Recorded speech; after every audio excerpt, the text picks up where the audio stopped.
Mesdames, Messieurs, bonsoir. Amoureux du sport, je vous souhaite la bienvenue sur le plateau de la Grande Team. Ravi de vous retrouver pour notre rendez-vous sportif quotidien. Et bien sûr, on démarre après le sommaire. On y va. Au sommaire de ce numéro de la Grande Team, l'actualité sportive d'ici et d'ailleurs, et c'est dans LGT News. Pro-ivoirien Amad Diallo est-il actuellement le meilleur? On en parle au cours de l'actu. Excellente soirée sportive en compagnie de Marie-Christine Bogré et sa team.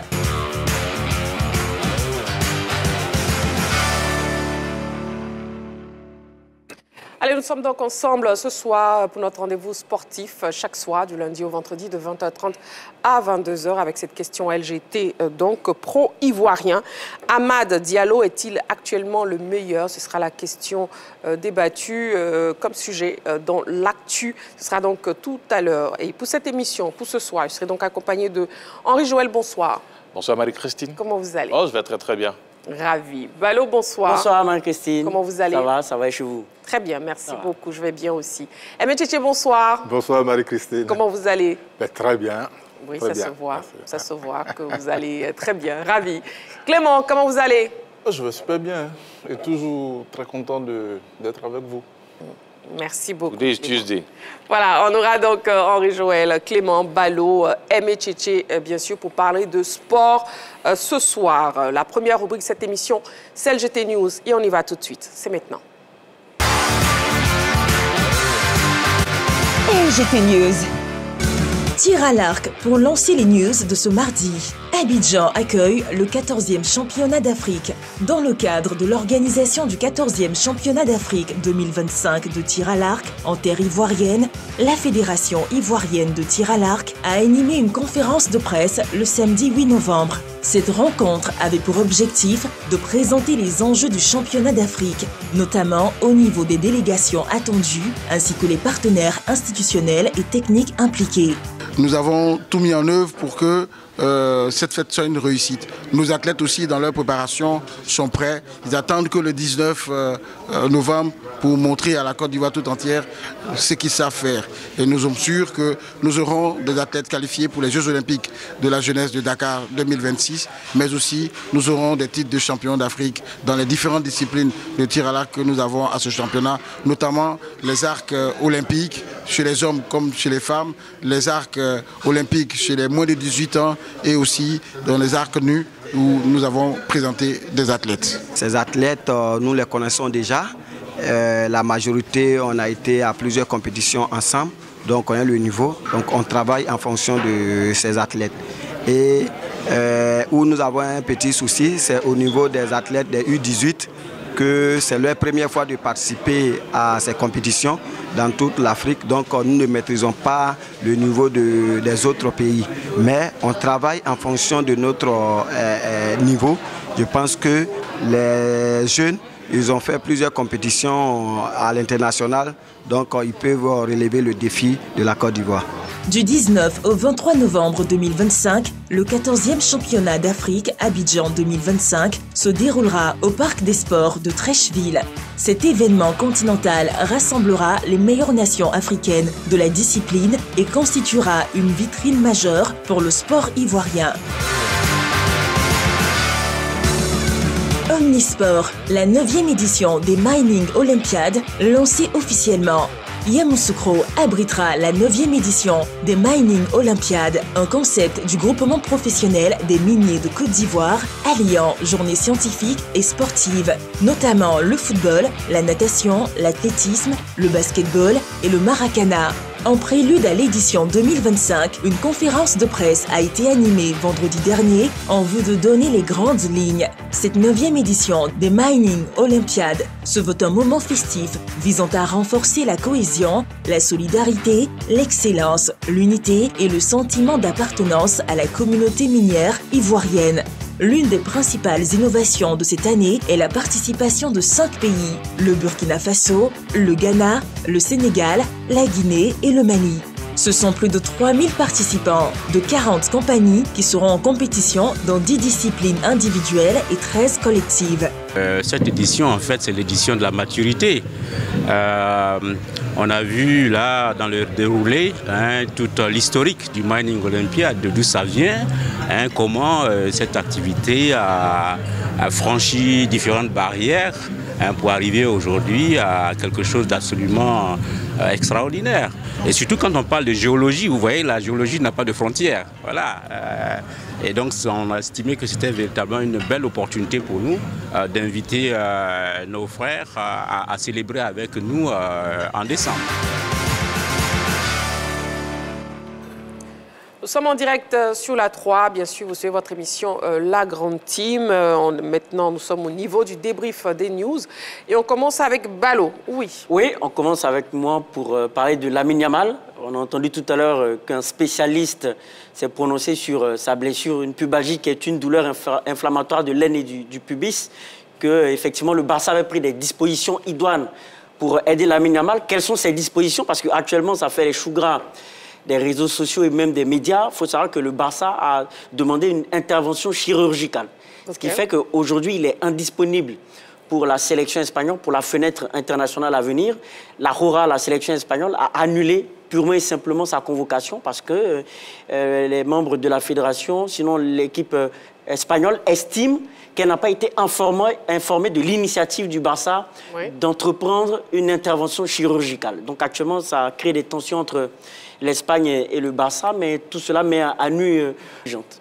Et finalement, on a cette confirmation comme quoi il aura cette intervention chirurgicale. Elle a déjà eu lieu. Elle a déjà eu lieu. Voilà, elle a déjà eu lieu et l'Espagne estime qu'elle n'a pas eu l'information sur l'initiative de l'intervention chirurgicale. Très bien. Bon, ça s'est très bien passé, Dieu merci. Oui, Clément. Ah ouais, tout à fait, hein, ça s'est bien passé puisqu'on commence à retrouver le Yamal qu'on aime bien, le Yamal qui aime provoquer. On l'a vu, hein, lorsqu'il n'y avait pas encore eu cette intervention-là, c'était un garçon qui avait du mal à prendre beaucoup de risques. Et comme l'a dit Balo, il y a eu beaucoup de bruit. On disait que c'est parce qu'il passait trop de temps sous les draps ou encore il aurait une suractivité sexuelle avec Nicky Nicole. Donc je pense qu'à lui de balayer tous ces rumeurs-là en enchaînant performance sur performance.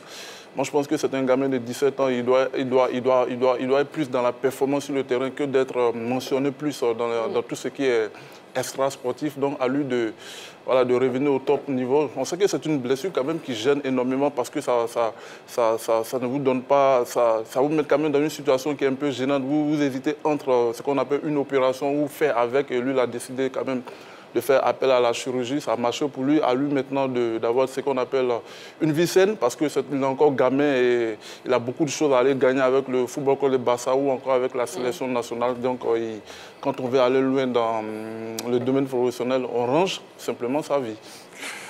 On ne reste pas sous les draps. Bon, Clément, carton jaune déjà. Bon, il est 20h30.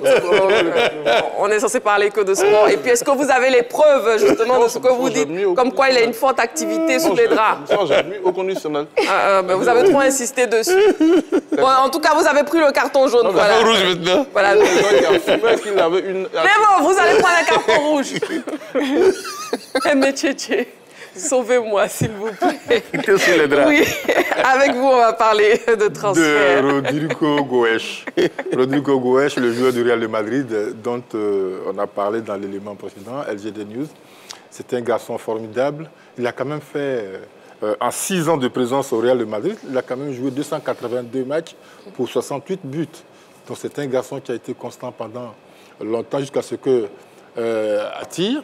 Oui. Il est arrivé à maturité et c'est au moment où normalement le Real de Madrid doit l'exploiter que lui, il a décidé de partir parce qu'il ne joue pas. C'est très important pour un footballeur. Beaucoup d'argent au Real de Madrid qui aurait même accepté. S'il s'en va, je pense qu'il va faire également une bonne carrière là-bas avec les Anglais. Très bien. Oui, Henri Joël. Alors, je vais parler du groupement professionnel des milieux de Côte d'Ivoire qui décide, et surtout qui a décidé depuis près de 9 ans de se réunir chaque année pour des Olympiades un peu connues un peu à l'image des Jeux Olympiques où tout le monde se retrouve, toutes les différentes entreprises minières se retrouvent à un endroit, c'est toujours à Yamoussoukro et la 9e édition se tiendra à Yamoussoukro, plusieurs disciplines, les disciplines collectives, les disciplines individuelles et pour cette édition, ça sera du 12 12 au 14 du côté de Yamoussoukro. L'édition précédente était du côté de l'INPHB de Yamoussoukro. Le tirage au sort, ça sera le 5 décembre pour connaître les différentes poules ou les différentes équipes qui vont participer à cette compétition. Et puis, pour cette saison, quand même, on aura, parce que c'est la première fois que les pays de la sous-région, pour certains, sont invités à participer à ces Olympiades-là, notamment le Ghana, le Burkina, le Mali, qui viendront faire la fête avec les Ivoiriens du côté de Yamoussoukro. Donc, c'est une très belle compétition qui réunit presque toutes les entreprises minières. Alors, depuis 9 ans, elle existe. Au début, la compétition a commencé avec 80 personnes qui ont pris part. Aujourd'hui, nous sommes à 3000 personnes qui viennent participer à cette compétition. Ça montre l'envergure que prend ces Olympiades, ces mining Olympiades au niveau des entreprises minières. Et puis, on espère que la fête sera belle du côté de Yamoussoukro. Très bien. Allez, nous allons marquer une petite pause. Amoureux du sport, vous ne bougez surtout pas. Dans quelques secondes seulement, on se retrouve pour la suite de notre émission. À tout de suite. De retour sur le plateau de la Grande Team, toujours en direct, d'autres informations complémentaires pour vous, amoureux du sport. Football, fenêtre FIFA de novembre. Crasso et Ousmane Diomandé en renfort chez les éléphants. 2 joueurs viennent renforcer les éléphants dans le cadre de la fenêtre FIFA. Il s'agit de Jean-Philippe Crasso et d'Ousmane Diomandé. Ils remplacent respectivement Touré Bazoumana, absent pour des raisons administratives, et Evan Ndika, souffrant d'un problème physique. Rappelons que les éléphants seront face à l'Arabie Saoudite et Oman les 14 et 18 novembre prochains. Et puis, Jeux de la solidarité islamique 2025, la Côte d'Ivoire entre en lice ce mercredi. C'est ce mercredi que la Côte d'Ivoire débutera donc sa compétition à la 6e édition des Jeux de la solidarité islamique. La participation ivoirienne entre en lice avec les karatékas. La Côte d'Ivoire, faut-il le souligner, est présente dans 6 disciplines sportives, à savoir l'athlétisme, le basketball 3x3, le taekwondo, le wushu et la para-haltérophilie. Voilà, on passe au focus, c'est maintenant.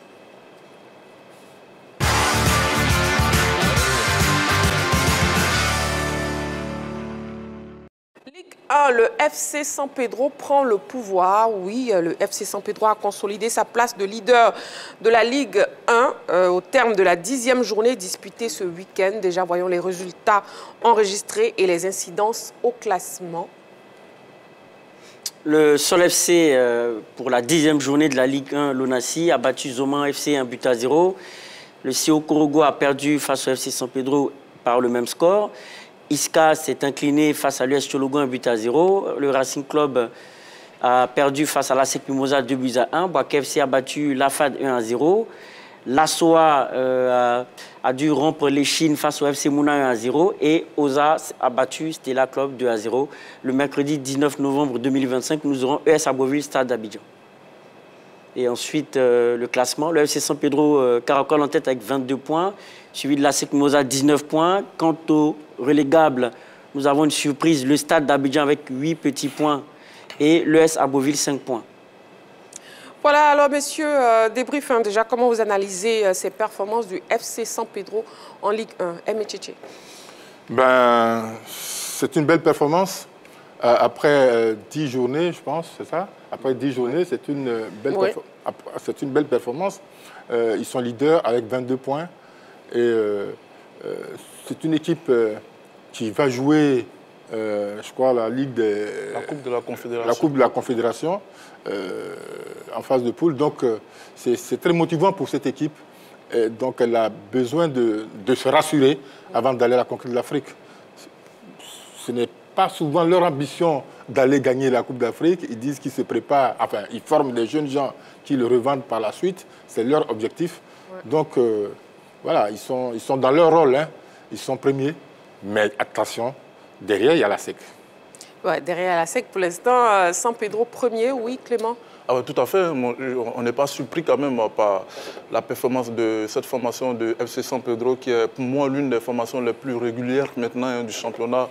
depuis 2019. Et je pense qu'on les annonçait favoris chaque année. Et puis voilà, ils n'arrivaient pas quand même à aller chercher ce titre-là. Ils l'ont fait maintenant il y a 2 saisons. Ils s'inscrivent quand même comme l'une des équipes qui anime notre championnat, mais qui l'anime tellement bien parce que voilà, ils sont réguliers. L'année dernière, ils ont quand même été chercher une coupe nationale et l'année d'avant, ils ont gagné le championnat national. Moi, je ne suis pas surpris quand même parce que c'est la prise de risque qui est en train de porter ses fruits du côté de cette formation. Cette saison, on a décidé de faire monter beaucoup de jeunes joueurs, des gamins de 16 ans, 17 ans, 18 ans dans cette formation de FC San Pedro, auquel on a ajouté quand même un groupe qu'ils ont gardé les têtes fortes de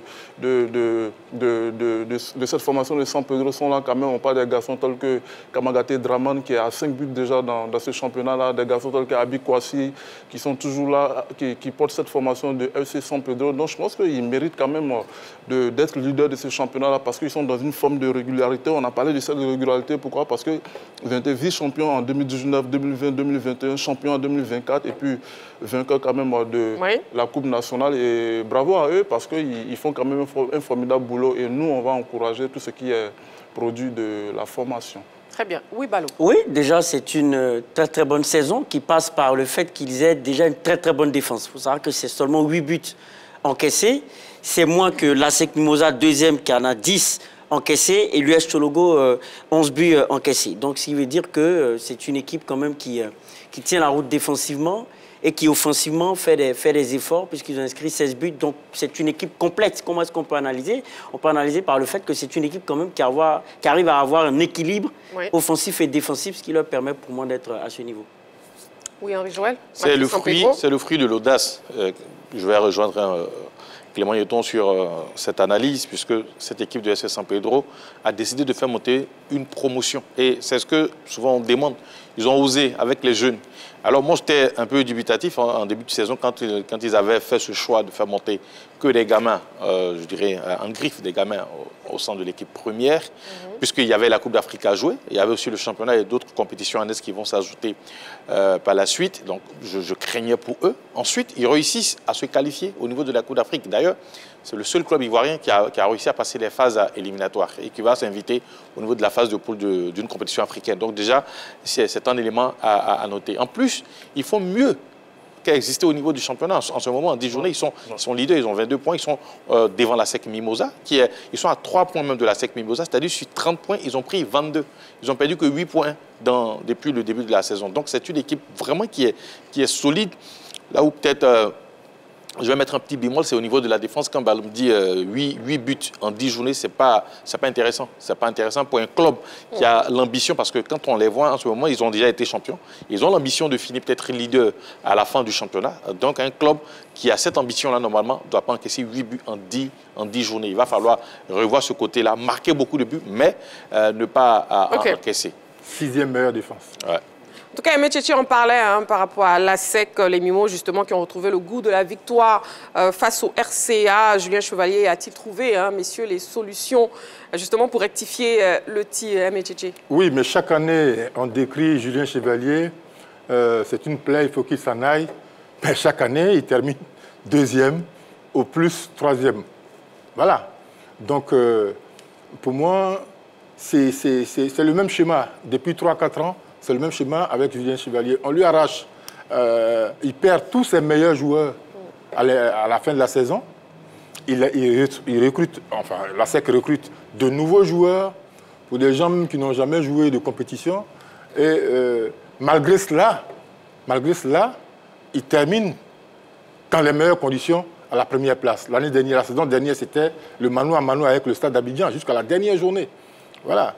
Donc, je pense que la SEC va rebondir. Je peux même parier que la SEC sera champion cette année. Ah. Oui. La SEC sera champion cette année parce que ça a trop duré. Et ce qui me conforte dans mon idée, c'est que dans les premières journées, l'équipe paraît très affaiblie.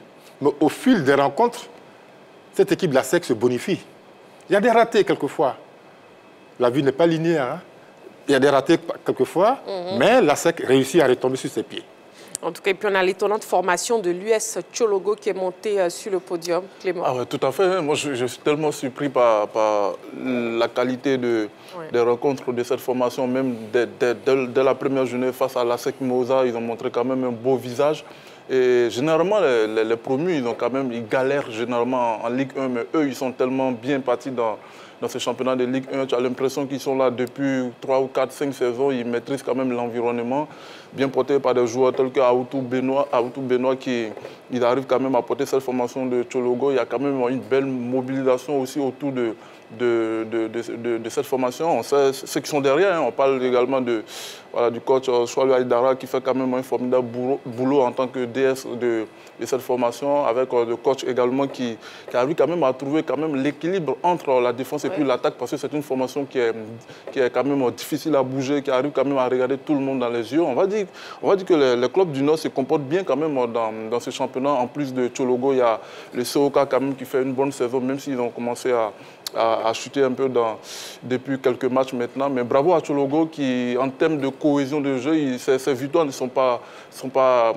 hasardeux quand même. Et ils vont chercher ces victoires-là dans le jeu. Ils vont quand même bousculer tout le monde dans son championnat. On espère qu'ils vont continuer parce que voilà, ça reste un véritable marathon, ce championnat-là. On parle de 30 journées. Tu peux bien démarrer et puis voilà, après être énormément en difficulté. Pour l'instant, US Tchologo se comporte très bien. Oui, très très bien. Et je ne sais pas, vous savez, au niveau de nos différents championnats, quand un promu arrive comme ça pour la première fois, l'objectif c'est de se maintenir. Et là, ils sont en train d'engrandir le maximum de points et se maintenir. Parce que tout de suite, ils ne viseront pas les places qualificatives. Maintenant, si ça vient, ça serait un bonus. Mais il faut quand même remercier le président de ce club, M. Traoré Bamoudien, qui met les moyens. Quand je parle de moyens, ce n'est pas seulement financier. Il y a les hommes. Il a parlé de Aïdara Choualio, qui est là en tant que directeur sportif, qui supervise tout ça. Mais il y a le coach Léon, qui, depuis la Ligue 2, est avec l'équipe, qui a conservé 85% de l'équipe qui était en Ligue 2. Ça, c'est la force. Parce qu'on lui dit, le meilleur recrutement, c'est quand on arrive à garder ses meilleurs éléments. Et là, ils ont réussi à faire cela. Ensuite, quand je parle des hommes, il y a aussi en secrétaire général, qui est vraiment un motivateur, le secrétaire général Diomed Adams, qui lui aussi fait un travail. Il a fait le travail avec l'équipe de Moussou, l'Africa. Il est passé par Bafing et partout, il est passé quand même. Il y a eu les résultats aujourd'hui, il est avec l'équipe de Tchologo. Au niveau des moyens financiers, les salaires viennent à temps. Quand on réunit tout ça, forcément, les résultats sont là.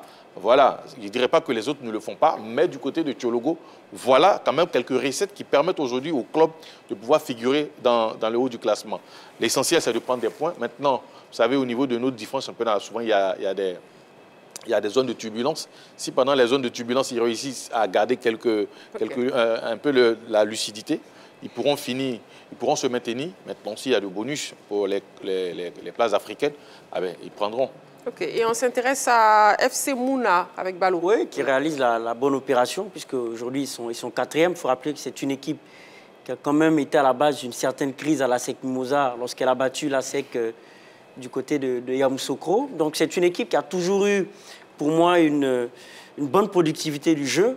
Une équipe qui a pu hisser des joueurs comme Ako Isaac, qui est aujourd'hui au Luxembourg, qui était l'un des meilleurs buteurs de la saison passée, l'un des meilleurs buteurs de la Ligue 1 la saison passée. Oui. Donc c'est une équipe qui a un vivier quand même de joueurs individuels qui ont de grandes qualités. Il y a Oussou Israël, aussi le coach, qui a quand même pas mal d'expérience et qui arrive à apporter quelque chose de neuf à cette équipe. Donc ce n'est aucunement une surprise de les voir à ce niveau, quatrième. Donc à eux de maintenir le cap et je les vois, pourquoi pas aller chercher des équipes comme Tchologo et pourquoi pas la C. On a le Stella Club d'Adjamé qui s'est incliné par contre face au FC Oza suite à cette défaite. Ahmed Béchir Binaté, président délégué, a fait une déclaration sur la page Facebook du club vert et blanc. On regarde. Oui, donc nous traversons une période difficile. 5 matchs sans victoire, ce n'est pas dans nos habitudes ni à la hauteur de notre ambition. Chaque revers doit nous servir de leçon. Pas de résignation, c'est dans ces moments qu'il faut rester soudé, lucide et combatif. Le travail, la discipline et la foi finiront par payer. Nous allons relever la tête car le Stella Club ne baisse jamais les bras. Le Stella Club ne baisse jamais les bras, mais actuellement le Stella Club qui est dans d'énormes difficultés. Aimé Tchétché, qu'est-ce qui se passe sur les Mognons? Oui, les Magnans sont très mal classés. Le Stella Club d'Abidjan encaisse 12 buts, a encaissé 12 buts pour 10 buts, a marqué 12 buts pour 10 buts encaissés. C'est beaucoup. C'est beaucoup. En 10 journées, c'est beaucoup. Et les Magnans, après l'euphorie des 3 premières journées, est tombé dans ses travers. Ils perdent les matchs, là, selon le président délégué, elle voit que c'est 5 défaites d'affilée. C'est énorme pour une équipe ambitieuse. Eh ben, mais moi, c'est le Stella que je connais depuis une vingtaine d'années, qui semble ne pas avoir d'ambition, qui, au début, court en tête et puis, à la fin, termine dans le ventre mou du classement. C'est dommage parce que cette équipe regorge de très, très bons joueurs. On verra par la suite ce que ça va nous donner. Oui, Clément, c'est le Stella Club. Ah ouais, tout à fait. Dommage, hein, parce que moi, en début de saison, je pensais qu'il allait quand même tenir sur ce rythme-là avec le coach Jalal qui, habituellement, fait bien jouer ses équipes. Après, il y a cette spirale négative qui frappe le club actuellement. Il y a quand même une analogie, comme l'a dit le doyen Tchétché, entre les saisons du Stella. Même l'année dernière, ils étaient quand même dans le haut du tableau. On pensait qu'ils allaient aller chercher cette place africaine-là. Mais voilà, après 30 journées, ils n'ont pas assuré cette place africaine. C'est pour ça qu'on parlait aussi de faire attention avec l'US Tchologo, même s'ils sont quand même dans une excellente forme, parce qu'en termes de championnat, ça va tellement vite et il y a les phases de retour qui vont déterminer beaucoup de choses, qui vont déterminer tout ce qui est classement et autres. Dommage pour le Stella parce qu'ils étaient bien partis en début de saison et là, ils commencent à avoir un retard sur ce qu'on appelle les formations telles que FC San Pedro et la SEC Mbosa. Donc le titre devient quand même difficile, va devenir difficile pour eux parce que quand on veut aller chercher un titre qu'on n'a pas gagné depuis plusieurs années, je pense qu'on doit afficher une forme de régularité. Oui, Henri Joël, le Stella Club.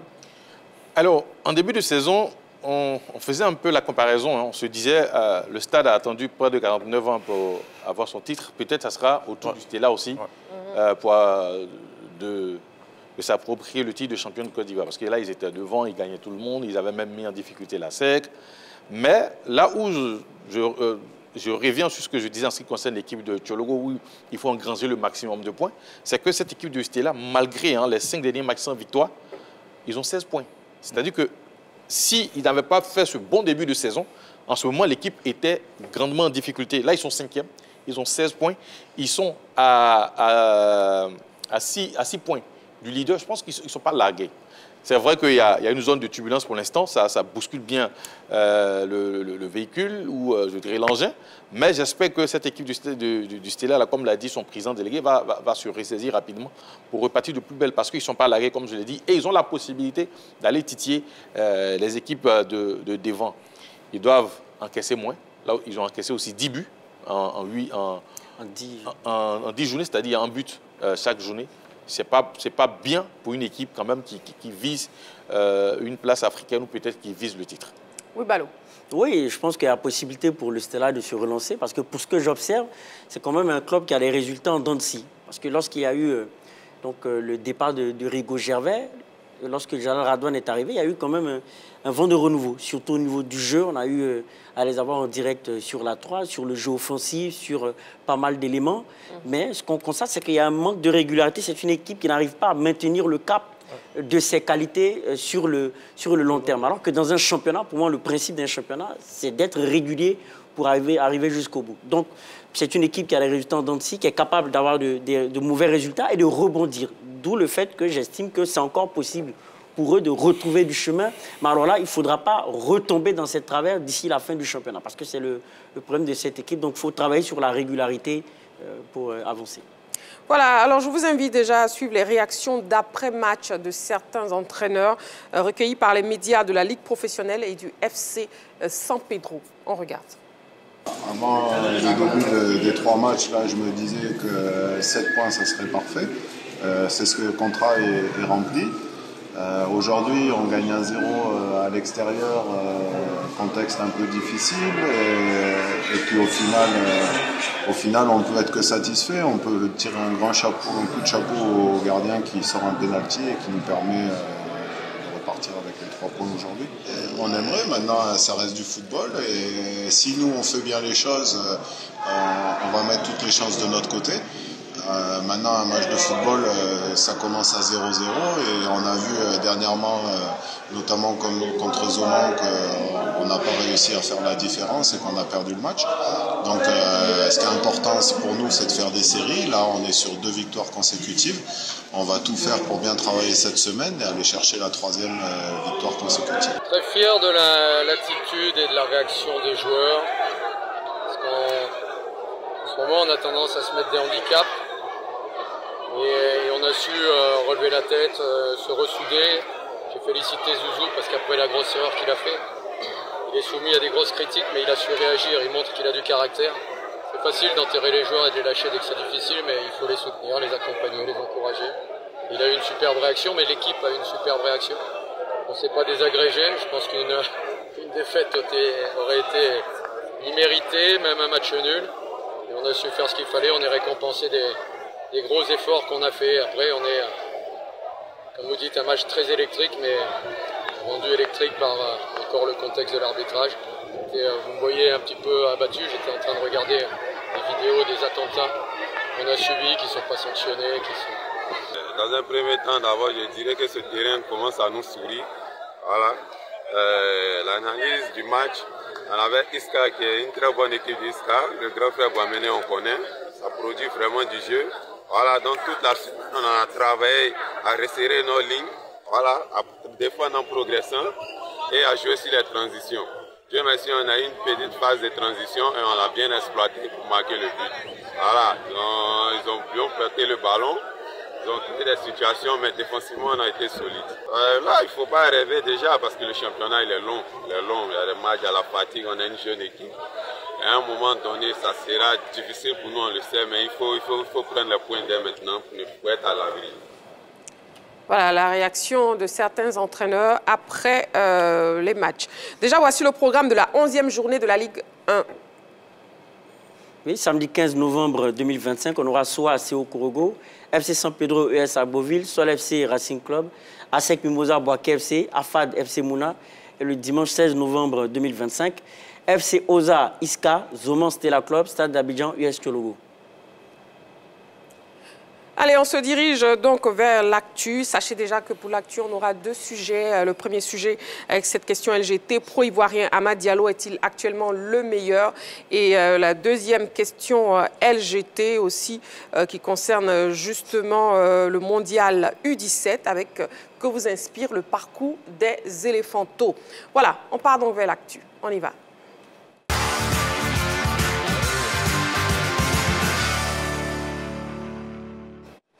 Et pour cette première question, pro-ivoirien Amad Diallo est-il actuellement le meilleur? En plus de Balo, Henri Joël, Emecheche et Clément, nous aurons donc un invité, à savoir M. Traoré Ahmed Mamadou dit Anyagami, coach Traoré Ahmed Mamadou, formateur de Amad Diallo. On le reçoit maintenant sur le plateau de la Grande Team. Coach Traoré Ahmed Mamadou dit Anyagami, formateur de Amad Diallo. On vous laisse vous installer confortablement avec cette question LGT. Pro-ivoirien, Amad Diallo est-il actuellement le meilleur? Coach, bonjour, bonsoir. Prenez votre micro, s'il vous plaît. Bonsoir, Marie. Vous allez bien? Et ça va par la réalité. Chez vous? Je vais très bien, merci Dieu beaucoup. merci. Et ravi de vous retrouver. Merci. Voilà, une fois de plus encore pour parler de Amad Diallo. Le téléphone est ouvert, amoureux du sport, ne l'oubliez pas, le 27 21 59 93 99. Vous pouvez nous appeler ou bien vous pouvez nous écrire sur la page Facebook de la 3. Amad Diallo marche sur l'eau actuellement avec Manchester United dans la première ligue anglaise. Très impactant dans cette compétition considérée comme le championnat le plus relevé au monde. Est-il actuellement le meilleur footballeur ivoirien? On ouvre le débat après cet élément préparé par la rédaction. On regarde. Pro-ivoirien, Amad Diallo est-il actuellement le meilleur? C'est donc la question LGT. Messieurs, à vos panonceaux, s'il vous plaît, un oui ou un non, coach? Le contraire m'aurait étonné, coach. C'est donc un oui pour coach, oui pour Henri Joël, non pour Balo, non pour Emecheche et non aussi pour Clément. Très bien, donc on a 2 oui face à 3 non. Messieurs, je vais vous laisser donc répondre à la question LGT. Non, vous avez déjà répondu, je vais vous laisser argumenter. Clément, on y va. Oui, c'était tellement difficile hein, parce que pour moi, ça se joue entre lui et puis Yann Diomandé, mais voilà, et moi... D'accord. Et une seconde, Clément, avant d'avancer, regardons d'abord la fiche et les performances d'Amad Diallo, ainsi que celles des autres pros ivoiriens en forme du moment avec leur club. Oui, donc il est né le 11 juillet 2002 à Abidjan, il est ivoirien, il évolue au poste d'attaquant, il a évolué à l'Atalanta, Manchester United, Glasgow Rangers en prêt, Sunderland en prêt, il est à United en ce moment, 9 sélections, 2 buts, vainqueur de la FA Cup en 2024, vainqueur de la Coupe d'Écosse en 2022, finaliste de l'Europa League en 2021, 2022 et 2025, et c'est 11 matchs, 10 titularisations, 1 but, 2 passes, 1 carton jaune, 0 carton rouge. Et ensuite, nous avons Yann Diomandé, 11 matchs, 6 titularisations, 617 minutes, 4 buts, 2 passes, 2 cartons jaunes, 0 carton rouge. Nicolas Pepe, 16 matchs, 12 titularisations, 1113 minutes jouées, 2 buts, 2 passes, 1 carton jaune, 0 carton rouge. Et ensuite, Franck Kessié, milieu de terrain, à la Ligue, 15 matchs, 15 titularisations, 1326 minutes jouées, 5 buts, 0 passes, 2 cartons jaunes, 0 carton rouge. Evan Dika, 15 matchs, 14 titularisations, 1222 minutes, 1 but, 0 passe, 3 cartons jaunes, 0 carton rouge. Voilà. Alors, pro-ivoirien Amad Diallo est-il actuellement le meilleur? C'est donc un non pour Clément et on écoute ça. Ah ouais, tout à fait. Comme je le disais, c'est un non et c'était difficile quand même parce que ça se jouait entre lui et Yann Diomandé, parce que lui, il évolue en Angleterre et que l'autre évolue également en Allemagne, donc ça m'a mis quand même un peu en difficulté. Mais le football, il est universel, donc pour moi, c'est Yann Diomandé le meilleur joueur ivoirien actuel. Pourquoi? Parce qu'il a ses chiffres qui parlent pour lui. Hein. Sur les 5 derniers matchs, il a fait 3 passes décisives quand même. Et puis voilà, sur les 6 derniers matchs plutôt, il a dit et Leipzig n'était pas le seul demandeur de Yann Diomandé. Tu as des clubs tels que Monaco, tu avais beaucoup de preneurs sur lui quand même. Et là, il fait quand même quelques matchs déjà qu'on annonce partout. On annonce au Paris Saint-Germain, on annonce même en Angleterre, que ce soit du côté de Liverpool et autres. Donc moi, je pense qu'il est en train de quand même dompter ce qu'on appelle la Bundesliga. Et journée après journée, c'est un garçon qui est insouciant. Mais derrière lui, je mets Amad Diallo qui réalise également une formidable saison. Mais pour moi, le meilleur joueur ivoirien actuel, c'est Yann Diomandé du côté de la Bundesliga. D'accord. Donc pour vous, c'est Yann Diomandé et pas Amad Diallo. Henri Joël nous dit que c'est Amad Diallo. C'est Amad Diallo. Il est dans la continuité. C'est vrai qu'on parle de moment. Mais moi, je suis allé un peu derrière pour essayer d'étaler un peu les performances du joueur de Manchester United. C'est-à-dire que quand Ruben Amorim arrive du côté de Manchester United, l'équipe est en train de plonger. L'un des joueurs offensifs qui permet à Ruben Amorim quand même d'exister un peu en ce qui concerne son coaching, c'est Amad Diallo. Malheureusement pour lui, il se blesse à un moment, mais il revient et il a toujours les mêmes performances. Pour cette saison, quand même, on a eu, du côté de United, on a eu 2 recrues phares, notamment, je ne parlerai pas de Sesco, mais je parlerai des 2 qui sont venus même d'Angleterre, qui étaient au sein de la Premier League, notamment Brian Mbeumo et Matheus Cunha. Aujourd'hui, il y a la discussion selon laquelle Mbeumo est la meilleure recrue du côté de Manchester United et même du côté de la Premier League. Sauf qu'il a sur son côté un joueur comme Amad Diallo, quand même, qui lui permet d'exister offensivement. Parce que Matheus Cunha, il n'est pas mauvais, mais il a de son côté, puisque l'équipe de Manchester United joue en 3-4-3 avec des pistons. Les pistons du côté de Cunha sont Dalot et Dorgu, qui n'arrivent pas à assurer. Par contre, vous avez du côté de Mbeumo un Amad Diallo qui fait le taf. Aujourd'hui, malheureusement, le football est lié aux statistiques. Ouais. Mais quand on voit un peu les matchs de United, l'importance même qu'a Amad Diallo au sein du dispositif de Manchester United. En même temps, pour rejoindre Clément, il a évoqué le niveau des 2 championnats.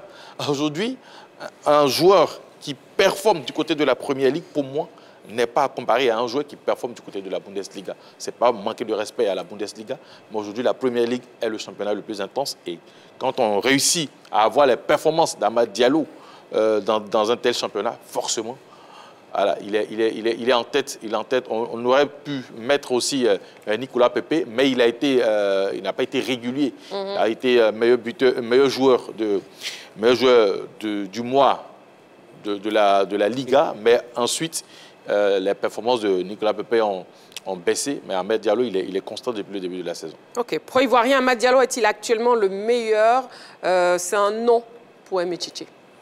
Oui, alors non, parce que... Une seconde, Emi, nous avons un appelant. Oui. Allô? Oui, allô? Oui, monsieur Kofi Mathieu, bonsoir. Il nous appelle de Mbato. Bienvenue sur le plateau de la Grande Team. Oui, bonsoir à la toute puissante Marie-Christine Begré. Je salue tout le monde sur le plateau. Merci beaucoup. Monsieur Kofi Mathieu, on vous écoute. Pro-Ivoirien Ahmed Diallo est-il actuellement le meilleur? Oui, on peut le dire sans se tromper, hein, parce que le jeune, il a montré des performances que moi-même, je n'arrive pas à croire. Je me rappelle encore que quand Manchester United l'avait prêté en championship à un club là, l'année, il avait tellement brillé qu'en début d'année, la question a été posée sur la Grande Team de savoir est-ce qu'il devait venir en première ligue ou bien rester là-bas pour se faire une bonne place. Et moi-même, j'avais appelé pour dire je souhaitais qu'il reste au moins un an encore. Mais bon, il est venu et ses performances m'étonnent. Donc, moi, je crois que pour le moment, il n'y a pas de débat dessus. Il est le meilleur pro-ivoirien dans le monde. Donc, je demande à tous les autres joueurs de prendre l'exemple sur lui. Parce que tout est possible. On peut partir d'un petit club et puis, à force de travailler, on devient forcément meilleur, comme ce que Ahmed Diallo fait. Donc, c'est un peu ma contribution à l'émission. Merci beaucoup pour votre contribution, monsieur Kofi Mathieu. Merci beaucoup. Merci bien et bonne suite d'émission. Merci, merci beaucoup. Monsieur Kofi Mathieu qui nous appelait donc de Mbato. Oui, Emichichi. Je dis non. Non. Cependant, il a pris confiance en revenant à Manchester City, après ses passages à Manchester United, après ses passages au Glasgow Rangers, Sunderland et en revenant à Manchester. Il est toujours dans les plans de son entraîneur. Ça le met en confiance. Quand il revenait d'Italie, il était frêle. Il était très frêle. Ça, ce n'était pas fait pour arranger les choses. Ça en a suivi des blessures. À n'en point finir. Aujourd'hui, il a retrouvé du coffre, physiquement, techniquement, il est très bon. Si je remonte à la saison, là, il a 10 matchs pour 1 but et 2 passes décisives. Si je remonte à sa saison 2024-2025, en 26 matchs, il a inscrit 8 buts et 6 passes décisives. Mais en face de lui, cette année, pour ce début de saison, il a Yann Diomandé, 18 ans, qui performe et qui porte également son équipe. L'équipe de Yann Diomandé est deuxième. C'est le Red Bull Leipzig, dans la Bundesliga. Ils sont deuxièmes au classement du championnat allemand. Donc, c'est un garçon pétri de classe également. Il est jeune, il a une large marge de progression. Quant à notre jeune frère, Ahmed, il est arrivé à maturité. Je pense que c'est maintenant qu'il doit éclabousser de son talent le championnat anglais. Et peut-être même pour l'équipe nationale de Côte d'Ivoire. Mais ça, c'est un autre débat. Enfin, on en parlera plus tard. Donc, en définitive, c'est du 50-50 pour les deux garçons. Voilà, c'est ce que je voulais juste dire. Du 50-50, mais vous avez répondu non, c'est-à-dire que pour vous, c'est Yann Diomandé. Oui, pour moi, c'est Yann Diomandé. Mais c'est du 50-50. Bon, là, c'est plus du 50-50, c'est du 51. On va dire 51-49, voilà.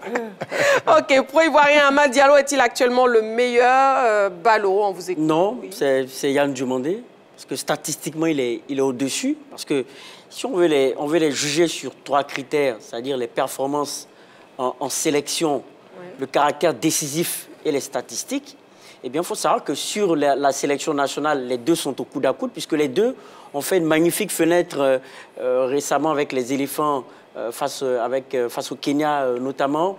Donc, on a eu un bon Yann Diomandé, on a eu un bon Ahmed Diallo. Sur le caractère décisif lors des grands matchs, on a Yann Diomandé qui fait un match exceptionnel face au Borussia Dortmund, RB Leipzig du Borussia Dortmund. Et récemment, lors du match Leipzig-Stuttgart, il est encore décisif pour son équipe. Quant à Amad Diallo, on a eu les matchs comme Tottenham, Nottingham Forest, où à la toute dernière minute, il permet à United de rester, de survivre. Donc, sur ces deux critères, équipe nationale et caractère décisif, ils sont au coude à coude. Mais statistiquement, on constate que Yann Diomandé prend le dessus. C'est 3 buts, 3 passes en 10 matchs. Et en plus, il est dans le même ratio de matchs. Il faut savoir que c'est 10 matchs de part et d'autre. Mais pour Amad Diallo, c'est un petit but. Donc, 3 buts, 3 passes décisives pour Yann Diomandé. Pour moi, c'est le meilleur. Très bien, Ballot. Nous avons un appelant. Il s'agit de M. Yao Kwame. Il nous appelle de Yamoussoukro. Bonsoir, M. Yao Kwame. Bonsoir, madame. Bienvenue sur le plateau de la Grande-Île, M. Yao. Merci, madame. On vous écoute. Plaisir pour moi aussi. Oh, plaisir partagé. Amad Diallo est-il actuellement le meilleur pour vous? Oui. Bonsoir, madame. Monsieur Yao Kwame, s'il vous plaît, est-ce que vous pouvez soit éteindre la télé ou bien vous éloigner pour ne pas qu'il y ait ce léger décalage? Oui, pour moi, Amad Diallo est le meilleur. Parce que d'abord, il faut dire que le championnat anglais et le championnat allemand, bien vrai, je n'ai pas diminué le championnat allemand, mais vraiment le championnat anglais, il y a plus d'efficacité que le championnat allemand. Il y a ça aussi, et puis il faut voir. C'est-à-dire qu'à Manchester, aujourd'hui, le nouveau entraîneur, je ne sais pas son nom, le portugais, j'ai son nom, mais Amad Diallo avec un bémol, avec l'autre, de côté, pas vraiment Manchester. Pour moi, il n'y a pas de match. Amad Diallo est meilleur que Yann Diomandé. Yann Diomandé vient d'arriver. Il vient d'arriver. C'est vrai que aujourd'hui, on le voit, à Leipzig, il brille, c'est vrai. Mais Amad Diallo, depuis l'année passée, il a bien brillé. Amad Diallo est sur une continuité. Donc, en train de voir si Yann Diomandé va garder cette même continuité jusqu'à la fin de l'année, là, comme ça, on pourrait mieux juger. Ok. Moi, voilà. Ok, c'est ce que je vais dire. C'est bien noté. Merci beaucoup, M. Yao Kwame. Ok, merci, madame. Okay. Je vous en prie. M. Yao Kwame qui nous appelait donc de Yamoussoukro. La question LGT a été posée aussi à coach Traoré Ahmed Mamadou, le formateur d'Amad Diallo, qui est sur ce plateau avec nous ce soir. Il a répondu oui, bien sûr. On écoute ses arguments. Moi, j'ai dit oui. Et je ne me mets pas dans la peau d'un père, mais je me mets dans la peau d'un entraîneur. Et oui, c'est vrai, sur ces mêmes plateaux, j'ai eu à définir les différents paliers et les différentes difficultés qu'il devait avoir. Avant même l'intégration, son retour à Manchester, il fallait lui donner le temps de travailler, de bonifier son jeu. Il fallait avoir des kilos de muscles, quelques kilos de muscles. Aujourd'hui, il a atteint. Mais voilà, il a un jeu un peu spécial par rapport à Yann. Et on va faire les statistiques, mais je pense que quelqu'un peut être utile dans une équipe sans marquer. Sans marquer, il peut apporter beaucoup dans une équipe sans marquer. Amad, il est dans sa période de type top. Donc, dans le type top, il n'est pas loin de rentrer dans le type top. Et dès qu'il rentre, pour rentrer n'est pas facile, mais pour se maintenir, c'est plus compliqué. Donc, il a encore 1 an et demi pour rentrer dans son type top, et pour avoir le niveau mondial. Et si chaque table, les gens parleront de lui. Et maintenant, comment maintenir? Mais pourtant, Yann, il est très loin de cette entrée-là. Yann, encore, il a du chemin à faire, il est jeune, il va venir. Amad a fait des parcours pareil comme Yann à ses 17 ans, 18 ans. Et après, il a eu quelques difficultés. Donc, je pense que c'est pas on ne doit pas comparer les deux qualités. Parce que Yann vient, maintenant il démontre. Et voilà, il a ce plaisir-là, il a cet engagement, il a cette envie. Et pourtant, Amad, comment faire pour rentrer dans le type stop? Et il n'est pas loin, il a encore 1 an. Et pour Yann, peut-être il a encore 3 ans pour rentrer dans ce type top. Et voilà. Et puis rentrer, comment c'est maintenu, comme les Messi, les Cristiano, ainsi de suite. Donc, moi, c'est mon analyse, c'est ma vision. Et voilà, je ne le compare pas. Je ne l'ai pas choisi parce que c'est mon bébé, mais il a été choisi parce que, par l'aide d'un technicien. Parce que rentrer dans le tip top, en ce moment, tu es considéré comme un joueur reconnu mondialement. Et voilà, comment te maintenir. Donc, voilà un peu en gros ce que je pourrais dire sur les deux. Et voilà. Et Yann, il a encore du chemin. Il a du boulot à faire. Et il doit démontrer. Mais quand il regarde, l'autre, il est plus attaquant que Ahmad. Ahmad, il est milieu. De profil, il est milieu et il arrive à titiller, il arrive à... Il peut jouer position de 10 et même dans le club, il a une vocation défensive à jouer. Donc c'est très très compliqué de comparer. C'est comme quelqu'un qui vient et veut comparer Messi et Cristiano. Pour un technicien, il ne va jamais rentrer dans cette discussion-là parce que Cristiano est attaquant, Messi est milieu. Merci coach. Nous avons un appelant, M. Diomandé Mamadou. Il nous appelle de Sipilou. Bonsoir M. Diomandé Mamadou. Marie? Oui, monsieur Diomandé Mamadou. Christine Becre, bonsoir, ma belle. Bonsoir, monsieur Diomandé Mamadou. Bienvenue sur le plateau de la Grande Team. Je salue le plateau de la Grande Team. Oui. Bonsoir, monsieur. Et puis, on vous écoute. Oui, monsieur Diomandé Mamadou. Amad Diallo est-il actuellement le meilleur? Je vais une discussion d'abord. Hein? Entre les Diallo et les Diomandé. Bien que les Diomandé sont les chefs des Diallo. Et que je suis un Diomandé. Oui. Monsieur, dans le dit la vérité, aujourd'hui, nous, là, je vais donner le pouvoir à un Diallo par rapport à un Diomandé, parce que vraiment, ils sont obligés. Amad Diallo, vraiment, il est le meilleur. Ok. Parce que ce petit-là, ce que nous montre dans les 2 ans dans le championnat anglais, franchement dit, c'est fabuleux. Donc, moi, je dis, oui, Amad Diallo est le meilleur des pros actuellement. Il claque du feu. Donc, mon fils, il a demandé. Il est très performant. Il est dans le championnat allemand, qui est aussi rigoureux, mais je dis à mon frère demander de donner la place au Diallo là, pour qu'il sache aujourd'hui. Oui, monsieur Diomandé Mamadou. Bon nuit. Merci beaucoup, monsieur Diomandé Mamadou, pour votre participation à l'émission. Coach, on sait que vous avez très souvent Amad Diallo au téléphone. Déjà, votre dernier échange, qu'est-ce qu'il vous a dit? Et puis surtout, quel aspect il doit améliorer? Aujourd'hui, il est confiant, il est en train de travailler. On a échangé le samedi dernier. Oui. Le samedi dernier, parce qu'il y a beaucoup de clubs qui tapent à sa porte. Et on a échangé par rapport à tout ça. Je pense que il a du boulot à faire parce que atteint sa maturité et mettre le club ou une équipe nationale sur ton dos, c'est du boulot. Donc, je pense que dans la tête, déjà, il est prêt pour ça. Et par l'échange, je vois qu'il n'est plus le même gamin. Donc, moi-même, je fais attention à mon échange avec lui parce que je vois qu'il a grandi dans la tête. Donc, c'est quelqu'un qui a un défi. Ce défi, il a un challenge, il a un défi. Donc, il veut relever. Et il est conscient aussi qu'en sélection, les gens peuvent compter sur lui. Donc, on sera tous témoins pendant la CAN et voir ce qu'il va nous démontrer. Et sur quel aspect il doit encore progresser? Oui, prise d'initiative. Prise d'initiative, parce que souvent, il veut faire marquer, il veut être parmi les passeurs, et pourtant, il faut exploser. Et j'ai l'habitude de lui dire, tu as une qualité qui peut te permettre de provoquer assez de pénaltys, mais voilà, mais ça, il faut profiter. Voilà, parce qu'il s'est éliminé à gauche comme à droite. Donc, voilà. Mais il faut quelqu'un tout le temps auprès de lui pour lui dire, voilà, tu as joué hier, tu pouvais faire ça.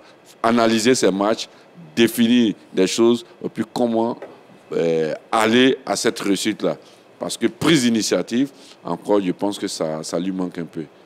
Amad Diallo, pro-ivoirien, Amad Diallo est-il actuellement le meilleur, l'avis du public sportif ivoirien. On écoute. Je pense qu'il faut analyser cela sur à plusieurs volets. Déjà, parler des meilleurs joueurs, il faut analyser déjà la performance en club, mais également la performance en équipe nationale. Amad Diallo, actuellement, on peut le considérer comme l'un des meilleurs joueurs ivoiriens en forme.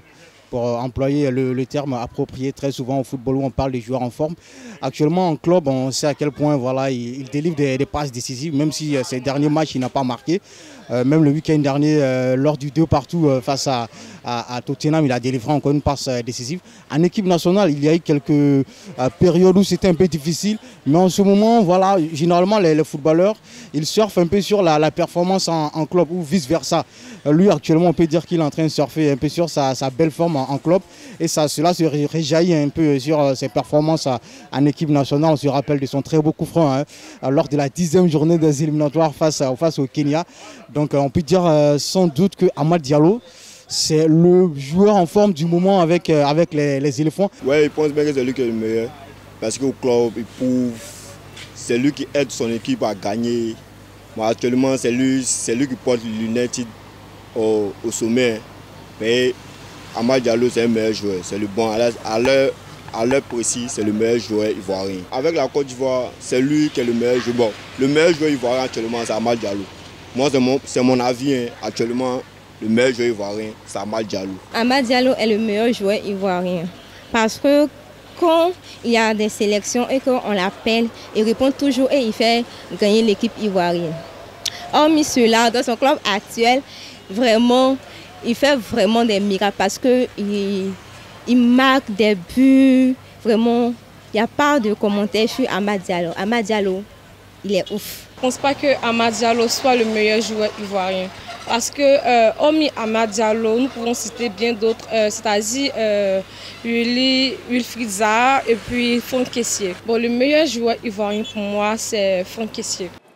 Et avant de terminer l'actu sur Amad Diallo, justement, regardons les plus beaux buts justement cette saison au club et en sélection. Amad Diallo. Voilà donc, allez, le deuxième sujet de l'actu de ce soir concerne justement le mondial U17. Que vous inspire le parcours des éléphantos? Fin de parcours pour les éléphantos cadets. Le miracle ne s'est pas produit pour les poulains de Bassiriki Diabaté qui ont essuyé hier une 3e défaite à la phase des poules de la Coupe du Monde U17 Qatar 2025. Donc un retour sur un parcours qui fait jaser. Messieurs, on va en parler donc avec vous. Que vous inspire déjà le parcours des éléphantos? Le téléphone est ouvert aussi. Vous pouvez nous appeler pour ce deuxième sujet. Tchétché. Alors, sur ce parcours des éléphantos à la Coupe du Monde des cadets, je suis déçu. Je suis même très déçu. Sur le plan statistique, on a 8 buts encaissés pour 2 petits buts marqués, alors qu'on a en notre sein le meilleur buteur de la CAN au Maroc. Ouais. On a eu la 3e place. C'est un bilan négatif parce qu'on a vu mieux. On a eu mieux.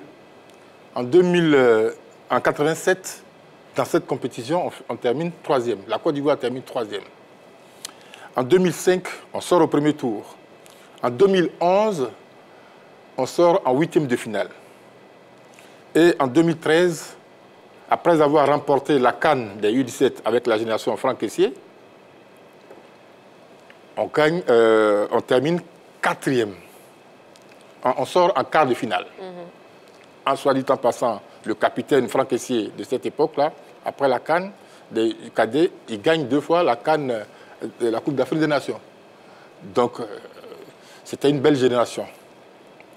Alors, la question que je me pose suite à cet événement, c'est qu'est-ce qu'on fait pour le développement du football ivoirien? C'est ça la question qu'il faut se poser. Qu'est-ce qu'on fait pour le développement du football ivoirien? J'ai l'impression qu'on se contente du peu. On va remporter le tournoi UFOA B au Ghana et on est heureux comme si le tournoi UFOA représentait le football africain, tout le football africain. Or, ce n'est qu'une compétition zonale. Voilà, ce n'est qu'une compétition zonale qui se limite à 4 pays, à 7 pays, pardon. À 7 pays. Donc, et là, on joue dans une poule, on est dans une poule qui est constituée de la Corée du Sud, de la Suisse et du Mexique. Monsieur Kofi Mathieu qui nous appelle de Mbato. Bonsoir, Monsieur Kofi Mathieu. Oui, bonsoir, la grande Marie-Christine. Bienvenue à nouveau. Et puis, on vous écoute, justement, oui, que vous inspire le parcours des éléphants. Coupe du monde mondiale U17. Ça m'inspire la tristesse, la désorganisation, et puis l'envie de repartir toujours à zéro. Je le dis souvent quand il s'agit des équipes nationales en Côte d'Ivoire ici, que tant que nous allons ramasser des joueurs à l'orée d'une compétition pour aller à cette compétition-là, et puis dès qu'on revient, on laisse tomber cette équipe en attendant une autre compétition pour courir derrière eux pour les ramasser, ça sera toujours un fiasco. Et voilà la preuve. Les enfants, là, on est parti à la CAN avec eux, on a vu la prestation qu'ils ont donnée. Quand on est venu depuis la CAN jusqu'à aujourd'hui, qu'est-ce qu'on en a fait, ce groupe-là? On est resté là, quand on devait aller à l'IFOAB, on a regroupé quelques-uns, on allait, ça a marché un peu, on a chanté et on est venu, ça s'est arrêté là. On devrait profiter, miser sur ces jeunes-là pour préparer le mondial là. Tant est qu'on avait envie de faire une bonne prestation dans ce mondial. Bon, mais voilà le résultat. Donc tant que nous allons vouloir faire la même chose, mais espérer un résultat contraire, bon, on va toujours se fourvoyer. Donc c'est un peu ça. Il faut qu'on revienne, on remette les pieds sur terre, en tout cas mettre des équipes locales en place, les suivre. On ne doit pas attendre On sait que comment les compétitions vont venir. Forcément, on sait, on a les programmes. Donc, il faut qu'en amont, on commence à préparer les équipes pour aller attaquer ces compétitions-là. On ne peut pas, en une semaine, ils ont derrière tous les matchs amicaux, mais les Très bien, M. Kofi Mathieu, pour terminer. Voilà, donc pour terminer, vraiment, c'est dommage. Mais j'espère qu'on va saisir la balle au bon pour mettre en place des équipes pour les compétitions futures. Merci beaucoup, M. Kofi Mathieu. Merci à vous et puis on a demain. Voilà. Merci beaucoup, M. Kofi Mathieu, pour votre participation. Il nous appelait donc depuis Mbato. Avant de vous entendre, vous autres messieurs, s'il vous plaît, regardons ensemble le parcours et le bilan chiffré justement des éléphantos à cette Coupe du Monde U17. Oui, lors de la première journée, on a une défaite 4-1 face à la Suisse. Lors de la deuxième journée, 1-0 face au Mexique. Et enfin, lors de la troisième journée, 3-1 face à la Corée du Sud. Donc 3 matchs, 3 défaites, 0 victoire, 0 nul. 2 buts marqués, 8 buts encaissés. Et ensuite, on termine dernier, 4e, 0 points, moins 6. 3e, Mexique, 3 points, moins 2. Corée du Sud, 2e, 7 points, plus 3. Suisse en tête, 7 points, plus 5. On termine donc dernier du groupe F, 8 buts encaissés et 2 seulement inscrits. Oui, Ballot. Oui, 8 buts encaissés et 2 inscrits, ça rend compte de ce qu'on a pu constater statistiquement dans cette compétition, parce que ça ne s'arrête pas là. J'ai eu à noter quelques chiffres. Face à la Corée du Sud, c'est seulement 24 tirs pour 4 tirs cadrés et une seule grosse occasion. Donc on voit bien qu'il y a une incapacité pour notre équipe d'être efficace et de se procurer un maximum d'occasions. Face au Mexique, c'est pareil, 21 tirs, 2 tirs cadrés, 2 grosses occasions. Face à la Suisse, 15 tirs cadrés sur 15 tirs, 8 tirs cadrés, 15 tirs, 3 grosses occasions. Donc on constate que statistiquement, au-delà des 8 buts encaissés et 2 buts marqués, derrière, on a encore flanché. Et c'est une grosse déception pour moi. Quelles peuvent être les raisons de cette déconvenue? Parce qu'il faut rappeler que cette équipe de Côte d'Ivoire, quand même, a atteint les demi-finales de la CAN U17. C'était face au Maroc, en plus perdu au tir au but. Je me souviens que sur ce plateau, j'avais même dit qu'il y avait un salon tout entier pour battre le Maroc ce jour-là. Tellement, dans le jeu, c'était une équipe très impressionnante. Mais il y a un contraste incroyable entre cette CAN U17 et la Coupe du Monde U17. Donc, quelle peut être la raison? Il faut savoir que la plupart des joueurs qui ont évolué lors de cette CAN n'ont pas participé à la Coupe du Monde. je pense que le sélectionneur s'est prononcé là-dessus en disant qu'il y avait eu baisse de forme pour certains d'entre eux. Donc il y a eu une équipe totalement remaniée qui a évolué face donc à ces différentes équipes à la Coupe du Monde U17. Donc là, je pense qu'à ce niveau, il faut peut-être poser une réflexion sur le fait de travailler dans la durée. Maintenir un collectif, maintenir une équipe, créer le maximum d'automatisme afin qu'on puisse être excellent dans les grandes compétitions. Mondial U17, les éléphantos sortis par la petite porte à l'heure du bilan. Donc, Clément, est-ce qu'il faut remettre en cause l'encadrement technique? Non, je ne pense pas. Hein. Ce n'est pas à cause d'une élimination qu'on va remettre tout en cause, parce qu'on sait que Bassireki, il fait quand même du bon boulot depuis un bon moment, tout ça. Et, voilà, et depuis 2013, on n'a pas quand même disputé de Coupe du Monde U17. Et lui, quand même, il réussit quand même à nous ramener dans cette compétition-là. On sait également que depuis 2015, on n'avait pas encore disputé de phase finale de Coupe d'Afrique U17. Et il réussit quand même à nous ramener dans cette compétition. Donc je pense qu'on ne va pas tout chambouler du jour au lendemain. Donc il faut le laisser travailler. Et puis moi je pense que qu'est-ce qu'on retient, il y a eu un manque de cohésion. On a des garçons qui se cherchaient énormément. Pourquoi? Parce que Balo l'a dit, hein, la plupart de ceux qui étaient à la CAN n'y étaient pas. Et qu'est-ce qu'on retient également? On doit apprendre à nos gamins à aller à l'essentiel, aller droit au but, comme le slogan de Marseille, parce qu'il a donné les chiffres. Quand tu as autant de tirs que tu n'arrives pas à cadrer énormément, on a vu le match face au Mexicains, c'était un match frustrant pour tous ceux qui ont regardé le match, parce qu'on a dominé ce match-là et tu te fais piquer sur un coup de pied arrêté. Donc je pense qu'il faut apprendre à nos gamins à aller à l'essentiel, à aller chercher les victoires, parce que le football aujourd'hui, il a changé. À 17 ans, vous jouez dans les grands clubs aujourd'hui, à 17 ans, vous êtes professionnel aujourd'hui. Voilà, et donc il faut apprendre à nos gamins à prendre beaucoup plus de responsabilités dans les grandes compétitions. Mais on ne va pas tirer sur eux, parce que tu peux être mauvais dans cette compétition et puis demain faire une bonne carrière. On ne va pas griller ces jeunes gens. Moi, j'aime pas griller les gamins. Félicitations à eux quand même pour cette participation, et on espère qu'on va chercher à travailler dans la durée, comme l'a dit Balo. Il ne faut pas chambouler les choses à la veille d'une compétition, parce que ça peut créer ce qu'on appelle des incohérences au niveau des blocs, au niveau des compartiments également. D'accord. Oui, Métitié. Oui, juste ajouter que le sélectionneur a une grosse part de responsabilité dans cette débâcle. Il faut appeler les choses par leur nom. Je trouve que ce garçon, il est très bon, mais comme entraîneur, pas comme sélectionneur. Parce que quand on voit la liste qu'il a concoctée pour le déplacement, ça n'a rien à voir avec les jeunes qui étaient au Maroc. On nous parle de baisse de forme. Mais que vaut une baisse de forme par rapport à quelqu'un qui n'a jamais joué une compétition officielle? Voilà, c'est ça. Quand on le voit jouer, à l'époque, quand on le voyait jouer avec le Racing, qui battait régulièrement la SEC, c'était un phénomène. Or là, c'est complètement différent d'une équipe nationale. Donc il a sa part de responsabilité dans cette débâcle. Regardez les équipes qui sont qualifiées pour la troisième place. Enfin, les équipes qui vont concourir pour la troisième place. Oui. Vous avez le Maroc, l'Ouganda, la Tunisie, le Qatar. Le Qatar avec 2 points.